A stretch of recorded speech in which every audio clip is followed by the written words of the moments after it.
Hello, myself Havar Shukla and this is your पैराफिसाइनल E equals to MC square. तो आज हम एक नया लेक्चर स्टार्ट करने चल रहे हैं जिसमें हम पढ़ेंगे गॉस लॉ। ठीक है ना। जो आज का हमारा गोल होगा वो है गॉस लॉ। ठीक, वैसे तो गॉस लॉ एक बहुत बड़ा टॉपिक है। ठीक है ना। गॉस लॉ के बारे में अगर हम पढ़ें, अंदर से घुस जाएं तो ये बहुत बड़ा टॉपिक है, लेकिन अपने जो सिलेबस में वो बहुत छोटा था, थोड़ा सा। लेकिन इस थोड़े से भी हम कम से कम इसको 4 से 5 लेक्चर में या फिर 3 से 4 लेक्चर में कवर करने वाले हैं। ठीक है ना। आज जो हम बात करने वाले हैं इसकी गॉस लॉ की, वो केवल हम बात करेंगे इसके इंट्रोडक्शन की। ठीक है ना। केवल इसके और इसके इंट्रोडक्शन की आज हम बात करने वाले हैं। ठीक है ना। सो आज का जो हमारा गोल है वो क्या है? Gauss law. ठीक है, चलिए स्टार्ट करते हैं। हेडिंग लगाइए गॉस लॉ।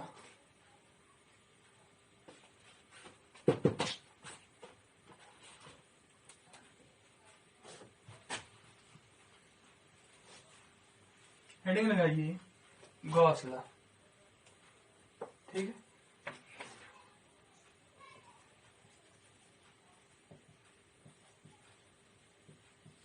ठीक है।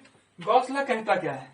ठीक है, गॉस लॉ ये बोलता है the total flux through a close surface. The total flux लिख देते हैं पहले। The total flux through a closed surface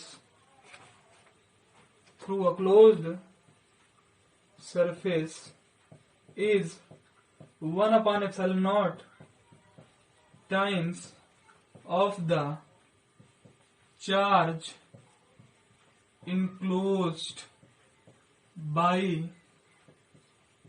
the surface। ठीक है, गॉस लॉ क्या बोलता है? The total flux through a closed surface is 1 upon epsilon naught times of the net charge या फिर of the charge enclosed by the surface। ठीक है, of the net charge लिख लीजिए, of the net charge enclosed by the surface। मतलब ये किसी भी क्लोज्ड सरफेस के लिए जो टोटल फ्लक्स होगा, किसी भी क्लोज्ड सरफेस के लिए जो टोटल फ्लक्स होगा, अगर हम उसको निकालना चाहें तो कैसे निकाल सकते हैं?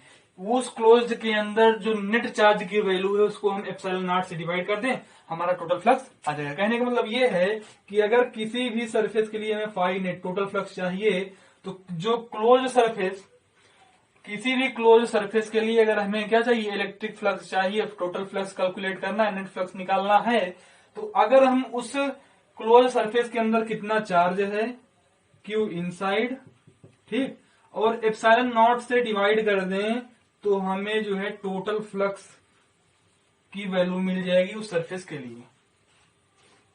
ठीक है, मतलब ये कि मान लीजिए कि क्लोज सरफेस है हमारा, ठीक है, और इसके अंदर प्लस क्यू चार्ज है। ठीक है, ये चार्ज प्लस क्यू बीच में ही नहीं, कहीं भी हो सकता है, लेकिन सरफेस के अंदर हो, क्लोज सरफेस हो, क्लोज सरफेस के अंदर हो। ठीक है, बैठा हो ऐसे। ठीक, तो अगर हम इस चार्ज को एप्सिलॉन नॉट से डिवाइड कर दें तो इस सरफेस के लिए टोटल फ्लक्स हमें मिल जाएगा। ठीक है ना।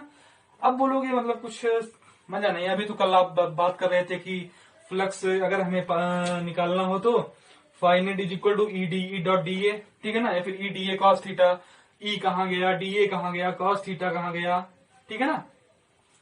तो ये कुछ मतलब फील नहीं है। तो देखिए, यहां हम आपको निकाल के दिखाते हैं total flux through a close surface. किस मेथड से? पिछले वाले मेथड से। ठीक है ना। हम निकालने चले, मतलब कि देखिए, आज हम आपको पढ़ा रहे हैं गॉस लॉ। गॉस लॉ ये बोलता है कि अगर किसी भी सरफेस के अंदर कोई चार्ज क्यू है और हमें टोटल फ्लक्स निकालना है, तो उस चार्ज को जो है एप्सिलॉन नॉट से डिवाइड कर दें, टोटल फ्लक्स आ जाएगा। लेकिन कल आपने पढ़ा कि जो फ्लक्स होता है, टोटल फ्लक्स होता है, उसको हम कैसे पाते हैं? ई D A cos theta formula होता था, वहां थीटा होता था इलेक्ट्रिक फील्ड और एरिया वेक्टर के बीच का एंगल, डी ए होता था, एरिया होता था, ई जो है इलेक्ट्रिक फील्ड होता था। ठीक है ना। वो सब बातें कहां गई? ठीक है ना। तो उन्हीं मेथड से हम ये गॉस लॉ भी निकाल के आपको दिखाते हैं। प्रूव नहीं करेंगे, गॉस लॉ का कोई प्रूव है नहीं। ठीक है ना, बस हम निकालते हैं, दिखाते हैं कि हाँ ये ट्रू है। ठीक है ना। सो इसको नोट कर लीजिए इतना, उसके बाद आपको हम दिखाते हैं। अच्छा, एक बात और, यहाँ जो क्यू की वैल्यू होगी इसको हम हमेशा साइन के साथ पुट करेंगे। पुट विथ साइन, ठीक है ना। जो यहाँ पर क्यू की वैल्यू होती है उसको हम हमेशा साइन के साथ पुट करते हैं। अगर क्यू की वैल्यू प्लस क्यू है तो उसको हम पॉजिटिव रखेंगे, अगर माइनस क्यू है तो उसको हम माइनस क्यू रखेंगे। अच्छा, क्यों रखेंगे वो अभी हम आगे बात करते हैं, ठीक है ना। तो पहले इसको इतना नोट कीजिए, फिर आगे एक क्वेश्चन हम लिखते हैं, उसको हम सॉल्व करते हैं, ठीक है।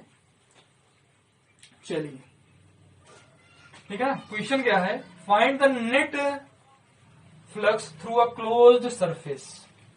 Find the net flux through a closed surface. Question है, find the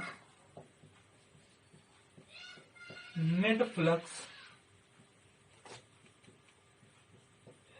through a closed surface, ठीक है ना। अपना एक ये सरफेस है जिसमें प्लस क्यू चार्ज रखा है।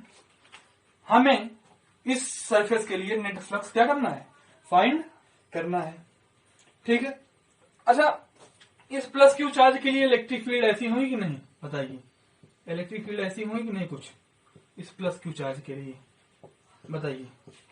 अच्छा, इस बात को आप सोच के बताइए कि क्या यहाँ पर इलेक्ट्रिक फील्ड जो है वो यूनिफॉर्म है या फिर नॉन यूनिफॉर्म है। क्या यहाँ पर जो इलेक्ट्रिक फील्ड्स हैं वो यूनिफॉर्म है या फिर नॉन यूनिफॉर्म है, ठीक है ना। देखिए, मुझे तो यूनिफॉर्म लग रही है, सॉरी नॉन यूनिफॉर्म लग रही है, क्योंकि देखिए मैं मानता हूं मैग्नीट्यूड सेम है, बट सभी इलेक्ट्रिक फील्ड्स का क्या, जो इलेक्ट्रिक फील्ड निकल रही हैं उन सभी का डायरेक्शन क्या है, डिफरेंट है, ठीक है ना। डायरेक्शन अलग अलग है, इसका मतलब इलेक्ट्रिक फील्ड्स जो हैं वो क्या है, नॉन यूनिफॉर्म है, ठीक है। तो लिख सकते हैं all the electric fields are non uniform, ठीक है ना। जितनी भी इलेक्ट्रिक फील्ड है वो क्या है, नॉन यूनिफॉर्म है। मतलब मैग्नीट्यूड में मानता हूं सेम है, बट जो डायरेक्शन है वो क्या है, डिफरेंट है, ठीक है। अच्छा, यहां पर अगर हम एरिया वेक्टर ड्रा करें, अगर इस सरफेस पर हम कहीं भी एरिया वेक्टर ड्रा करें तो देखिए भाई, ये क्या अपना है, एरिया वेक्टर है। यहां हम ड्रा करेंगे तो क्या बनेगा, इसे डीए बनेगा ना, डीए। अगर यहां एरिया वेक्टर हमने लिया, यहां भी एरिया वेक्टर ऐसे ही तो होगा। अगर यहां भी लिया तो यहां भी तो ऐसे ही होगा। बताइए, हर जगह ऐसे हो रहा है कि नहीं, हर जगह electric field and DA vector के बीच का एंगल यहाँ पर कितना बन रहा है। अगर हर जगह डीए वेक्टर ऐसा होगा तो इलेक्ट्रिक फील्ड और डीए वेक्टर के बीच का एंगल यहाँ पर कितना बन रहा है, थीटा कितना है यहाँ पर भाई, थीटा 0 डिग्री बन रहा है कि नहीं, थीटा 0 डिग्री बन रहा है कि नहीं। और आपने कल पढ़ा था phi net is equal to E dot D A, ठीक है। Phi net is equal to E dot A आपने पढ़ा था, ठीक है ना, ई डॉट ए, ठीक है। अच्छा, मान लीजिए फ्लक्स निकालना है तो ई डॉट ए। थोड़े से फ्लक्स के लिए क्या हो सकता है, D phi is equals to E dot D A आप लिख सकते हैं क्या। छोटे फ्लक्स के लिए D phi is equals to E dot D A, या फिर D phi is equals to E D A cos theta. Theta यहाँ 0 है तो कॉस 0 क्या हो जाएगा, 1 हो जाएगा। तो डी फाई आ जाएगा ई डॉट डी ए। बताइए डी फाई कितना आ गया, ई डॉट डीए, ठीक। ये तो केवल इसके लिए है, छोटा फ्लक्स, ठीक है ना, इसके लिए फ्लक्स डीए के लिए। अब अगर हम इसे क्लोज मतलब पूरे सरफेस के लिए फ्लक्स निकालना हो तो हम क्या करेंगे, इंटीग्रेट कर देंगे भाई, डी फाई को इंटीग्रेट करते हैं। तो फाई नेट निकालने के लिए हम इंटीग्रेशन ऑफ डी फाई करेंगे। यहां पर एक गोला लगाएंगे, क्या लगाएंगे, गोला, और यहां पर यस लिखेंगे। गोला क्यों लगा रहे हैं, क्योंकि हम इंटीग्रेशन क्लोज्ड सरफेस का कर रहे हैं। तो इसको हम पढ़ते हैं closed surface integral, closed surface integral, closed surface integral, ठीक है ना। पूरे मतलब इस हम क्लोज सरफेस का इंटीग्रेशन कर रहे हैं ना, इसीलिए डी फाई लिखे हैं। अब देखिए D phi is equal to, देख phi net is equal to D phi क्या है, E dot D A, E dot D A आया है, ठीक। अब एक बात यहां देखिए, यहां पर इलेक्ट्रिक फील्ड जो है वो कांस्टेंट है कि नहीं, मतलब सेम है हर जगह कि नहीं। इस बात को आप देख के बताइए, क्या यहाँ इलेक्ट्रिक फील्ड हर जगह कांस्टेंट है कि नहीं? बिल्कुल है भाई, बिल्कुल कांस्टेंट है। आप इसको उससे मत रिलेट कीजिए। इलेक्ट्रिक फील्ड नॉन यूनिफॉर्म है, इसका मतलब कांस्टेंट नहीं है, ठीक है ना। इलेक्ट्रिक भाई देखिए यहां पर इलेक्ट्रिक फील्ड की वैल्यू क्या होगी, प्लस क्यू, एक कोई चार्ज होता था स्टार्टिंग लेक्चर में पढ़ा था, प्लस की कोई चार्ज था, आर डिस्टेंस पर रखा था। अच्छा हाँ, यहाँ जो रेडियस है इसका आर है, ठीक है ना, रेडियस आर है, आर डिस्टेंस पर रखा रहता था। यहाँ पर हम एक टेस्ट चार्ज लेते थे, यहाँ पर हम एक टेस्ट चार्ज लेते थे, क्या होता था के क्यू बाई आर स्क्वायर। तो हर जगह यही तो इलेक्ट्रिक फील्ड होगी, is equal to K Q by R square is equal to K Q by R square. यही तो होगा हर जगह, कि कहीं भी हो दूसरा हो जगह बिल्कुल यही होगा। तो हम कह सकते हैं जो हमारी इलेक्ट्रिक फील्ड है वो कांस्टेंट है। तो phi net is equal to हो जाएगा E close surface integral D. ठीक है, अब भाई ये क्लोज सरफेस है, ये छोटा सा एरिया है, तो स्फीयर का जो एरिया होगा, जो स्फीयर का एरिया होगा वो कितना होता है 4 पाई आर स्क्वायर। तो इसका इंटीग्रेशन क्या हो जाएगा 4 pi R square. Phi net is equal to E into 4 pi R square. अच्छा ई क्या होता है हमारा, ई यहां पर क्या होगा K Q by R square. तो phi net is equal to K की value 1/4 pi epsilon naught into Q by R square into 4 pi R square. 4 pi से 4 pi cancel, R square cancel, बचा क्या phi net is equal to Q upon epsilon naught. वही आया कि नहीं जो हमने स्टार्टिंग में बात की थी गॉस लॉ की, phi net is equal to Q inside upon epsilon naught. किसी भी क्लोज सरफेस के लिए उसके अंदर टोटल चार्ज कितने हैं उसको अगर हम एप्सिलॉन नॉट से डिवाइड कर देते हैं तो हमारा टोटल फ्लक्स आ जाता है। वही बात हमने क्या की, प्रूफ कर दी। ठीक है, वही बात हमने क्या कर दी, प्रूफ कर दी। कोई दिक्कत इसमें आई थिंक नहीं होनी चाहिए, ठीक है ना। मतलब ये तो केवल फील दिलाने के लिए था, बाकी प्रूफ होता नहीं गॉस लॉ का, ठीक है ना। ये हमने फील दिलाई कैसे क्यू अपान एप्सिलॉन नॉट होता है। वैसे हमने भी बताया कि क्लोज सरफेस है उसमें क्यू चार्ज है, उसको हम अगर एप्सिलॉन नॉट डिवाइड कर देते हैं तो हमारा टोटल फ्लक्स आ जाता है। ये बात होती कैसे है, ये बात डायरेक्ट थोप दी जा रही है ना। इस बात को हम फील कराने के लिए इतना पूरा प्रोसेस किया है हमने, ठीक है ना। सो इसको नोट कर लीजिए, फिर आगे थोड़ा सा बात ये करते हैं कि अगर इस आर की जगह हम 2r कर देते हैं तो क्या फ्लक्स पर कोई चेंज होगा। अगर हम इस r की जगह यहां पर 2r कर देते हैं तो क्या कोई फ्लक्स पर चेंज होगा, इतना नोट कीजिए, फिर आगे इस पे बात करते हैं।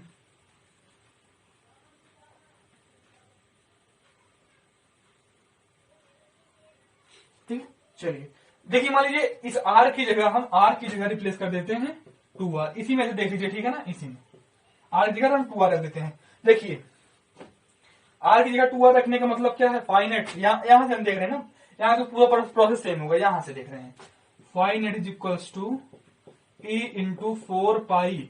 अब आर स्क्वायर, आर की जगह हम 2r रखे हैं तो 4r स्क्वायर हो जाएगा। ठीक, ई की जगह के क्यू बाई आर स्क्वायर की जगह हम 2r रख रहे हैं ना, तो 4r स्क्वायर। भाई आर की जगह हम 2r रख रहे हैं ना, तो ई इज इक्वल्स कितना होता है K into Q by R square, is equals to K into Q. R की जगह हम 2r रख रहे हैं तो 4r स्क्वायर होगा कि नहीं, तो यहां रख देते हैं phi net is equals to K into Q upon 4r square into 4 pi 4r square. ठीक ना, ये 4r स्क्वायर से ये 4r स्क्वायर कैंसिल होगा। अब k की वैल्यू होती है 1/4 पाई एप्सिलॉन नॉट, k की value 1/4 pi epsilon naught into Q into 4 पाई। तो ये 4 पाई से 4 पाई कैंसिल हो जाएगा, जो हमारा फाइनेट आएगा, जो टोटल फ्लक्स आएगा वो होगा क्यू अपान एप्सिलॉन नॉट। मतलब जो टोटल फ्लक्स की वैल्यू आ रही है वो कितनी आ रही है, क्यू अपान एप्सिलॉन नॉट आ रही है। देखिए यहाँ जो क्यू है वो स्मॉल क्यू होगा, ठीक है ना, यहाँ जो क्यू है वो क्या है स्मॉल क्यू होगा, ठीक है ना, जो क्यू होगा वो स्मॉल क्यू होगा, ठीक है ना। तो यहां से भी टोटल फ्लक्स की वैल्यू आ रही है, वो कितनी आ रही है क्यू अपान एप्सिलॉन नॉट आ रही है। 2r रखने पर भी, r की जगह अगर हम 2r भी रख रहे हैं तो जो हमारी वैल्यू आ रही है वो कितनी आ रही है, टोटल फ्लक्स आ रहा है वो सेम ही आ रहा है जब हम r रख रहे थे, ठीक है ना। तो यहां से हम कह सकते हैं जो हमारा फ्लक्स है किसी भी क्लोज सरफेस के लिए वो साइज, सरफेस के साइज पर डिपेंड नहीं करता है। किसी भी क्लोज सरफेस के लिए जो हमारा फ्लक्स है वो सरफेस के साइज पर डिपेंड नहीं करता है। सो इतना नोट कर लीजिए, फिर आगे हम डिस्कस करते हैं, ठीक है ना। चलिए इसको डिस्कस करते हैं। ठीक है, तो यहां से हम ये कह सकते हैं, so flux through any close surface do not depend upon the size of the surface. Flux through any close surface, रुकिए एक मिनट लिख देते हैं इसको, है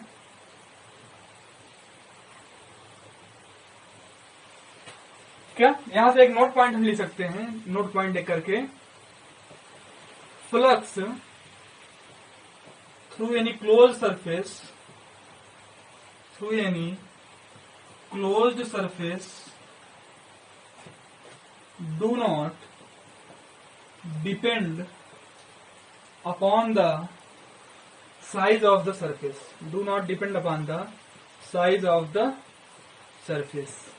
ठीक है ना, सरफेस का जो हमारा साइज है, सरफेस का जो हमारा साइज है वो कुछ भी हो सकता है, ठीक है ना, जो सरफेस का हमारा साइज है वो कुछ भी हो सकता है, लेकिन जो हमारा फ्लक्स होगा वो हर जगह हर सरफेस के लिए सेम होगा, ठीक है ना। तो कहने का मतलब ये है, जो फ्लक्स होता है वो सरफेस पर डिपेंड नहीं करता है, जो हमारा फ्लक्स होता है वो सरफेस पर डिपेंड नहीं करता है, ठीक है ना। अच्छा एक बात और, यहाँ इंपॉर्टेंट बात ये है, जैसे phi it is equals to E dot D A, हमने भी बताया ई डॉट डी ए होता है, ठीक है ना, कल आप लोगों ने पढ़ा भी था, ठीक है। ये इलेक्ट्रिक फील्ड होती कहाँ है, इलेक्ट्रिक फील्ड भाई सरफेस के अंदर होती है या सरफेस पर होती है या सरफेस के बाहर होती है।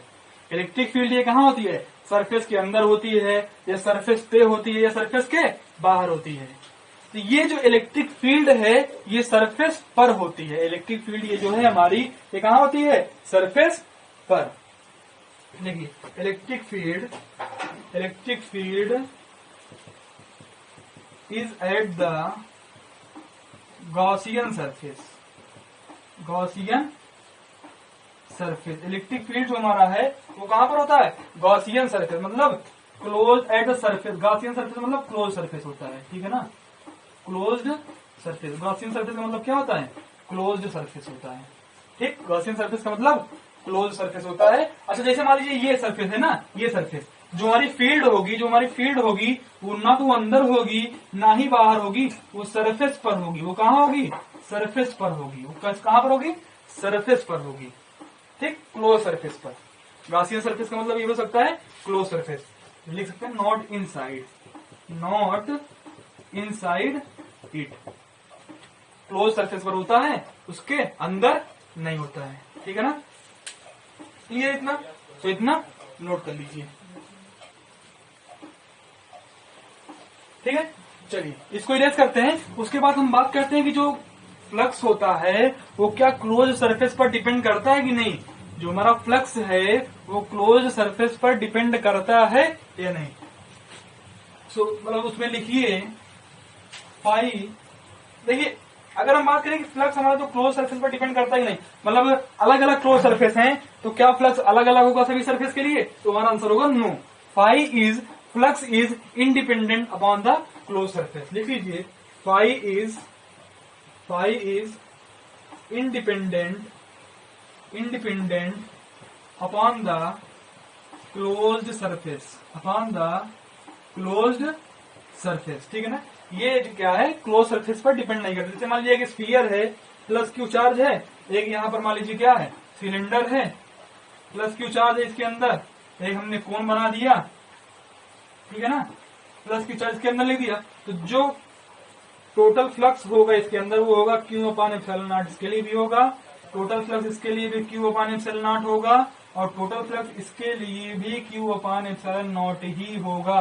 कहने का मतलब ये है, सरफेस चाहे जो हो, कैसा भी क्लोज सरफेस हो, अगर उसमें जो चार्ज है अगर वो प्लस क्यू है, तो जो टोटल फ्लक्स होगा उस चार्ज से हम एप्सिलॉन नॉट से अगर डिवाइड कर देंगे तो हमारा टोटल फ्लक्स निकल आएगा, ठीक है ना। तो ये हम कह सकते हैं कि कोई भी क्लोज सरफेस हो, कैसा भी क्लोज सरफेस हो, चाहे वो क्यूब हो या फिर क्यूबाइड हो, ठीक है ना, कोई भी क्लोज सरफेस हो, फ्लक्स हमारा क्लोज सरफेस पर डिपेंड नहीं करता है, ठीक, ये बात है, ठीक है।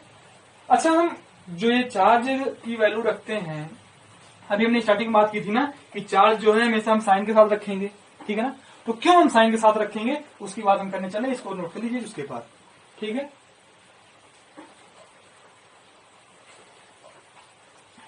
चलिए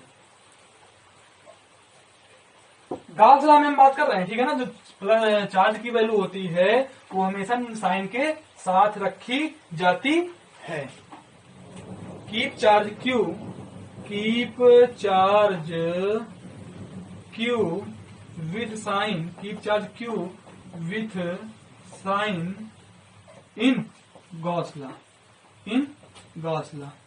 गॉस लॉ में जो हम क्यू के साथ साइन रखते हैं वो क्या रखते हैं, जो साइन दिया रहता है क्यू के साथ वही रखते हैं। जैसे मान लीजिए कि सर्फेस क्लोज सर्फेस हमारा यहाँ प्लस क्यू है, ठीक है, ये माइनस क्लोज सर्फेस या माइनस क्यू है।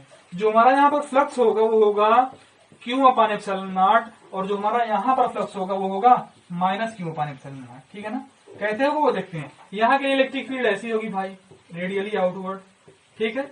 अगर हम एरिया वेक्टर यहाँ पर बनाए तो ये कैसा होगा, बाहर की तरफ होगा। तो यहाँ इलेक्ट्रिक फील्ड और डीए के बीच का जो हमारा एंगल है वो कितना बन रहा है, theta is equals to 0 degree.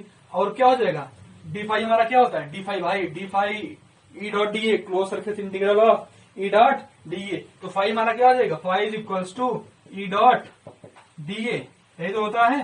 तो फाई इज इक्वल्स टू हो सकता है यहाँ पर क्या, ई D A cos theta, theta यहाँ 0 है, दिस मीन्स कॉस 0 1, तो फाई इज इक्वल्स टू हो जाएगा ई डी ए। तो जो हमारा यहाँ फ्लक्स है वो क्या रहा है, पॉजिटिव, और पॉजिटिव फ्लक्स का मतलब होता है, पॉजिटिव फ्लक्स का मतलब होता है outward flux, outward flux. Positive flux का क्या मतलब होता है, आउटवर्ड फ्लक्स, ठीक है ना। इसीलिए जो हम क्यू की वैल्यू रखते हैं, भाई यहाँ हमारा फ्लक्स क्या आ रहा है, पॉजिटिव आ रहा है ना, तो अगर यहाँ माइनस रख देंगे क्या हो जाएगा, गलत हो जाएगा। इसीलिए प्लस क्यू यहाँ रखा जाता है। और यहाँ अगर माइनस क्यू है, जो इलेक्ट्रिक फील्ड है वो क्यों इधर आएंगी, अंदर आएंगी नहीं, इलेक्ट्रिक फील्ड अंदर आएगी नहीं, बताइए, इलेक्ट्रिक फील्ड अंदर आएंगे। लेकिन जो हमारा एरिया वेक्टर होगा डीए, वो कहाँ होगा, सरफेस के परपेंडिकुलर होता है। सरफेस के परपेंडिकुलर बोलोगे, इधर भी हम बना सकते हैं, लेकिन ये सरफेस कैसा है, 3D सरफेस।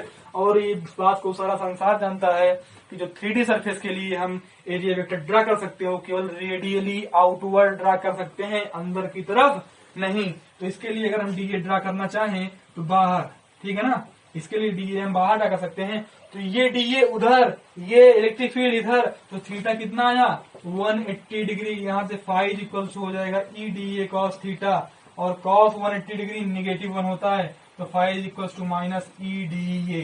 तो निगेटिव फ्लक्स का मतलब क्या हुआ, निगेटिव फ्लक्स का मतलब इनवर्ड फ्लक्स, निगेटिव फ्लक्स का मतलब इनवर्ड फ्लक्स। जो निगेटिव फ्लक्स होगा वहां पर फ्लक्स किधर होगा, अंदर की तरफ होगा, और जहां पॉजिटिव चार्ज होगा वहां फ्लक्स किधर होगा, बाहर की तरफ होगा, ठीक है ना। ये रही बात की हम अगर चार्ज को क्यों हम साइन के साथ रखते हैं, क्यों और साइन के साथ नहीं रखते हैं, ठीक है, इसको नोट कर लीजिए। फिर एक बहुत इंपॉर्टेंट बात हम डिस्कस करने वाले हैं, ठीक है ना। तो पास करके इसको नोट कीजिए, फिर आगे बात करते हैं। 1 2 3 चलिए।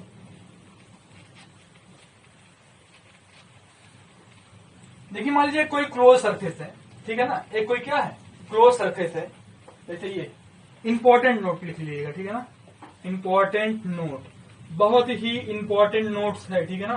क्वेश्चन में बहुत हेल्प करता है, और क्वेश्चन में बहुत स्टूडेंट्स इसको गलत भी करते हैं, ठीक है ना। मान लीजिए कोई क्लोज सरफेस है, ठीक है ना, एक कोई क्या हमारा क्लोज सरफेस है, दो चार्ज उसमें रखे हमने Q1 Q2 और एक बाहर रख दिया है Q3, ठीक है। तो यहाँ आप नेट फ्लक्स की बात करते हैं भाई, phi net is equal to Q upon epsilon naught होगा। नेट फ्लक्स यहाँ क्या होगा, phi net is equal to Q upon epsilon naught, ठीक है।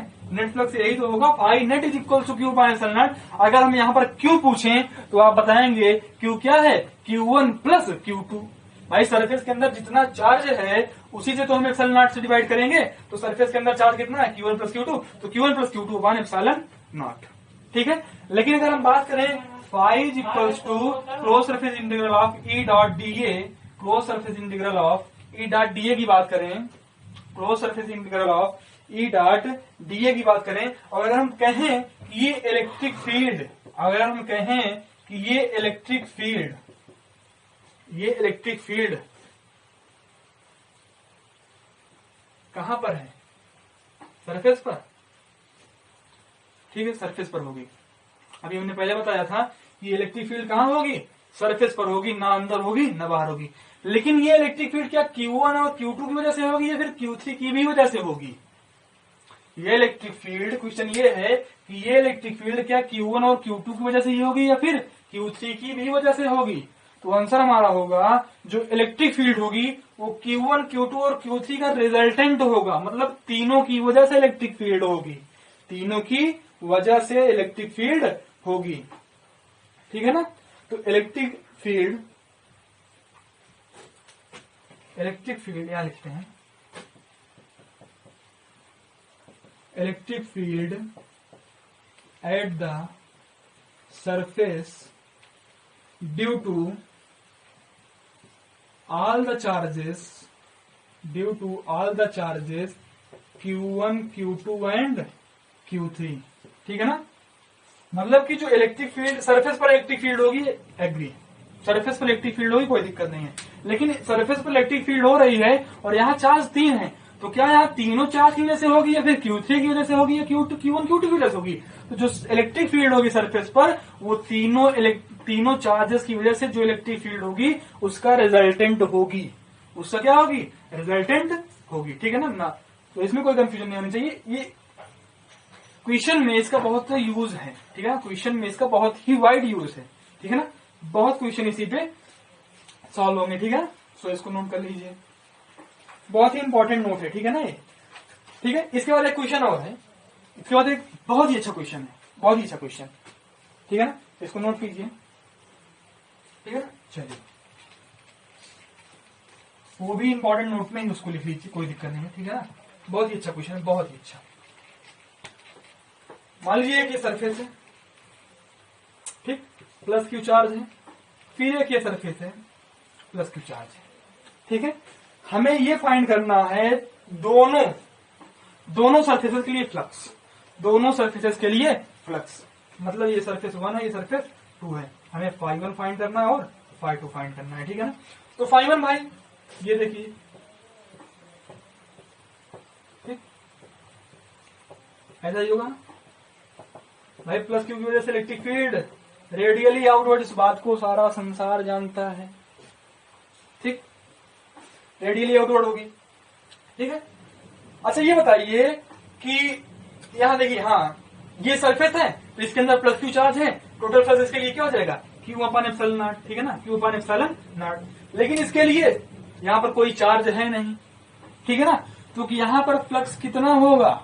यहाँ पर फ्लक्स क्वेश्चन ये उठता है कि φ2 में फ्लक्स कितना होगा? तो φ2 में जो फ्लक्स होगा वो 0 होगा। अब बोलोगे क्या यहाँ पर इलेक्ट्रिक फील्ड है? नहीं, इलेक्ट्रिक फील्ड है, इलेक्ट्रिक फील्ड यहाँ है, लेकिन जितनी इलेक्ट्रिक फील्ड्स इनवर्ड हैं उतनी इलेक्ट्रिक फील्ड्स आउटवर्ड भी निकल, मतलब जितनी इलेक्ट्रिक फील्ड्स जा रही हैं उतनी इलेक्ट्रिक फील्ड्स निकल जा रही हैं, जितनी इलेक्ट्रिक फील्ड्स इंटर कर रही हैं उतनी इलेक्ट्रिक फील्ड्स निकल जा रही हैं। मतलब 1, 2, 3, 3 इलेक्ट्रिक फील्ड्स क्या है?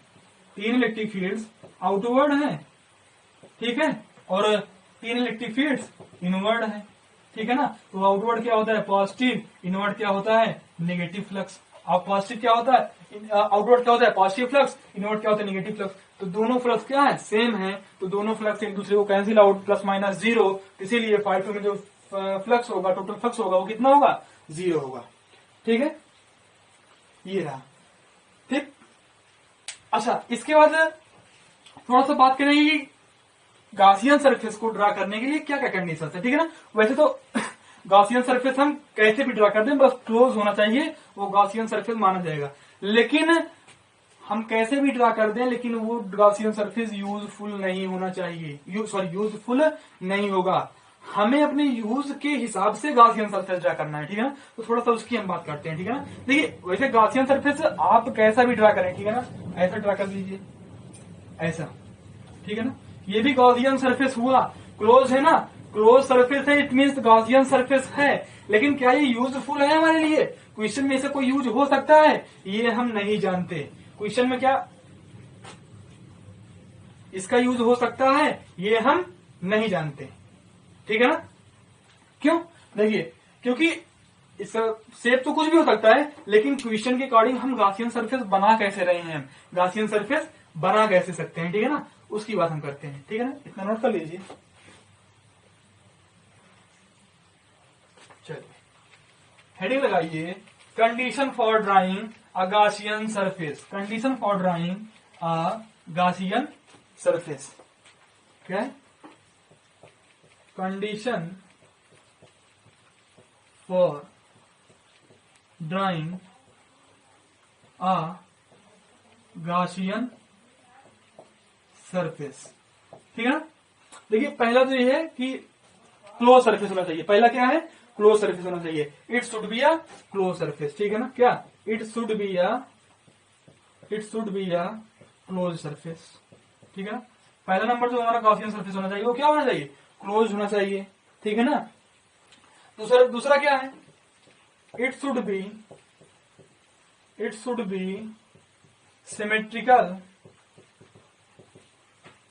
Symmetrical about charge. ठीक है ना? जो चार्ज है उसके सिमेट्रिक होने चाहिए. वो पॉइंट चार्ज हो, चाहे वो लीनियर चार्ज हो, कैसे भी चार्ज हो. जैसे मान लीजिए पॉइंट चार्ज है हमारा प्लस क्यू. ठीक है ना? तो इसके लिए हम कैसे सिमेट्रिकल ड्रा करेंगे. ठीक है ना? सिमेट्रिकल क्या हो जाएगा? एक स्फीयर. तो पॉइंट चार्ज के लिए फॉर पॉइंट चार्ज जो हमारा गॉसियन सरफेस होगा वो कैसा होगा? स्फेरिकल होगा. ठीक है ना? देखिए ड्रा हम कैसे भी कर सकते हैं, लेकिन हमें ऐसा ड्रा करना है जिसका हम यूज भी ले सकें. काम वैसा करना चाहिए जिसका कुछ आउटपुट निकल सके. क्या ऐसा भी काम करना कोई मतलब का है जिसका कुछ आउटपुट ही ना हो. ठीक है ना? तो ड्रा हम कैसे भी कर सकते हैं, बस क्लोज होना चाहिए. ठीक है? लेकिन उसका कोई यूज हो सकता है, यूज नहीं भी हो सकता. ठीक है ना? तो कुल मिलाकर कहने का मतलब ये है कि हम जो ड्रा करेंगे ज्यादातर गॉसियन सरफेस, वो हम जो चार्जेस हैं, चाहे वो पॉइंट चार्ज हो, चाहे वो लीनियर चार्ज हो, कैसे भी हो, उनके हम सिमेट्रिक ड्रा करेंगे. ठीक है ना? कैसे?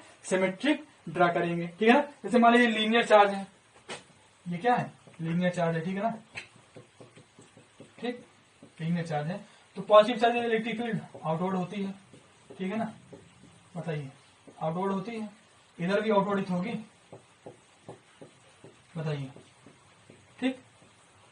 तो बन कैसा रहा है? सिलेंडर के टाइप का बन रहा है ना.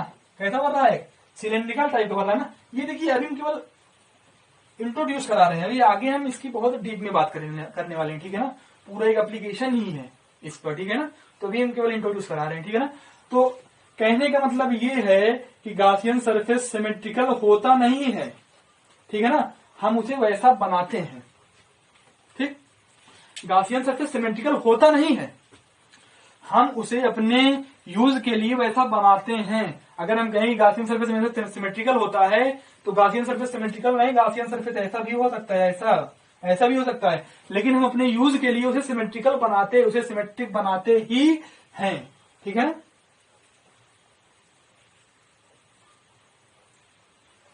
ठीक है. अच्छा, एक मिनट. जैसे आपने 10 रुपए का नोट लिया. ठीक है ना? 10 रुपए का नोट लिया और फाड़ दिया. तो क्या फाड़ने के बाद वो नोट यूजफुल रह जाएगा? नहीं. लेकिन है तो 10 रुपए का नोट ही ना. वैसे हम गॉसियन सरफेस बना कैसे भी रहे हैं, कोई दिक्कत नहीं है गॉसियन सरफेस ही. लेकिन भाई 10 रुपए का नोट है तो यूजफुल है. तो अगर सिमेट्रिक हम बनाएंगे तो उसका यूज होगा. अगर हम कैसे भी बनाएंगे तो रहेगा गॉसियन सरफेस ही रहेगा. मतलब कि क्लोज सरफेस है, गॉसियन सरफेस है, गॉस लॉ के लिए वैलिड है. ठीक है ना? लेकिन कोई यूज नहीं होगा उसका. ठीक है ना? तो आज के इस लेक्चर में हम इतना ही डिस्कस करते हैं. बाकी हम पढ़ेंगे नेक्स्ट लेक्चर में. पढ़ते रहिए. All the best.